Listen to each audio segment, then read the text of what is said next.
Je suis ravi, chers amis, de vous retrouver pour cette nouvelle vidéo.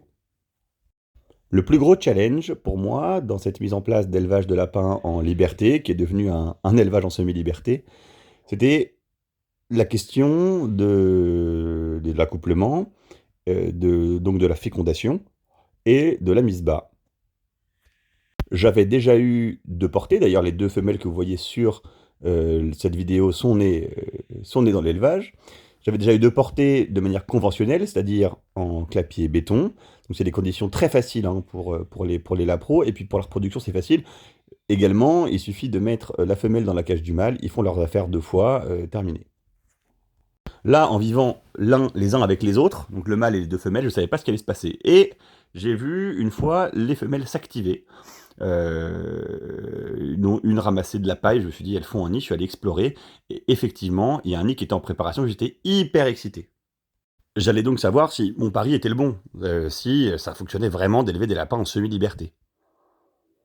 Donc j'ai pris le temps le lendemain matin d'aller observer le nid, un peu plus longuement, avec des lapines qui étaient éloignées, sans qu'elles soient affolées de voir quelqu'un s'en approcher, et puis vous voyez, le nid bouge, donc il y a bien des bébés dedans, des petits lapros. Je suis très très très très heureux de voir que mon pari a été le bon. On peut élever des lapins en semi-liberté.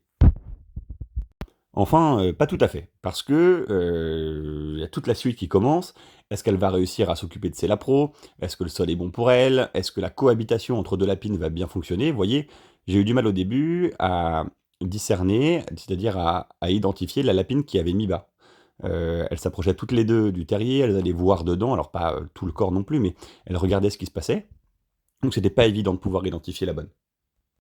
Et puis, s'il y a bien quelque chose qui ne trompe pas, c'est que la lapine qui a mis bas finit par enterrer ses lapros. Elle les enterre effectivement vivants, alors elle ne met pas du tout de la terre dessus, hein. Il y a au moins 50 cm entre l'entrée de la cavité et la poche où se situe le nid.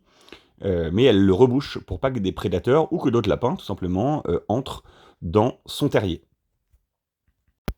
En enlevant la plaque béton qui s'était affaissée, j'ai découvert de vieux nids. Alors je suis allé voir un peu ce qui se passait dedans. Malheureusement, j'ai découvert un vieux nid avec des cadavres de lapro. Je ne savais pas trop à quoi c'était dû. Je savais qu'il y avait eu un nid qui était fait précédemment. J'ai décidé de retirer le mâle, parce que peut-être qu'il était trop stressant pour les lapines. Donc je l'ai mis dans un autre enclos. J'ai eu un petit problème parce que mon sol est argileux, donc il peut être assez compact. Il a énormément plu pendant une semaine, et la lapine n'arrivait plus du tout à creuser. Je la voyais, elle s'acharnait, elle s'acharnait, elle s'acharnait. Elle n'arrivait plus du tout à creuser et à atteindre la cavité pour trouver ses petits. Et là, je me suis dit, de toute façon, j'ai 2 solutions. Soit je laisse faire, soit j'interviens. Et moi, j'ai choisi d'intervenir.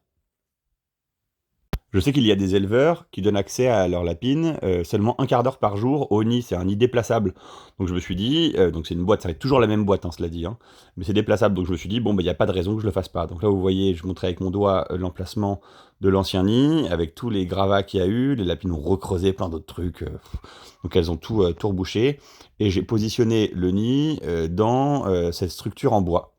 Donc j'ai pris tout ce qu'il y avait à l'intérieur, et là, oh, les petits lapins, les petits lapros. Alors là, ils ont déjà 15 jours, hein, bien, et je pense que quand je les ai déplacés, ils devaient avoir seulement une semaine. Je les ai déplacés avec toute l'intégralité de ce qu'il y avait dans le nid, un petit peu de terre, toutes les feuilles qu'il y avait, évidemment. Et j'ai enfermé la lapine dedans pendant une demi-journée, une journée, et elle a compris que c'est lapro. Le problème que j'ai eu avec ce système-là, c'est que c'est pas trop fait pour accueillir les lapros. Donc j'ai dû mettre cette brique à cet endroit-là, parce que quand la lapine sortait de la partie en haut, je sais pas comment on appelle ça, on va l'appeler la partie du nid, eh bien il y a des lapros qui tombaient. Évidemment, à quelques jours, ils n'ont absolument pas la capacité de pouvoir remonter. Maintenant, ils peuvent se déplacer, évidemment, mais avant, c'était pas le cas, donc ils seraient complètement morts en bas. Rappelez-vous, quand j'ai fait des boîtes en bois pour les nids dans les clapiers, il y avait un rebord qui empêchait les lapros de sortir et donc de se perdre, et donc de mourir de froid. Superbe portée de cette lapro, avec donc 4 lapros qui ont les attributs des lapins néo-zélandais. Donc après, ils ont la truffe un peu noire, etc. Et 3 lapros, gris de Touraine, donc gris avec les yeux bleus. Là, c'était le plus petit que je vous montrais. Par cette expérience, j'ai prouvé que des lapins qui vivent en société peuvent tout à fait mettre bas et qu'un élevage de lapins qui vit en groupe, bah, c'est tout à fait possible. Et ça, c'est pour moi une très très grande victoire. On peut aussi faire cohabiter 2 femelles dans le même enclos sans que l'une aille tuer les lapros de l'autre. N'hésitez pas à aimer et à commenter la vidéo. Je vous ferai une prochaine vidéo avec mon nouveau système d'abreuvoir que vous voyez là sur les images. D'ici là, portez-vous bien et élevez des lapins.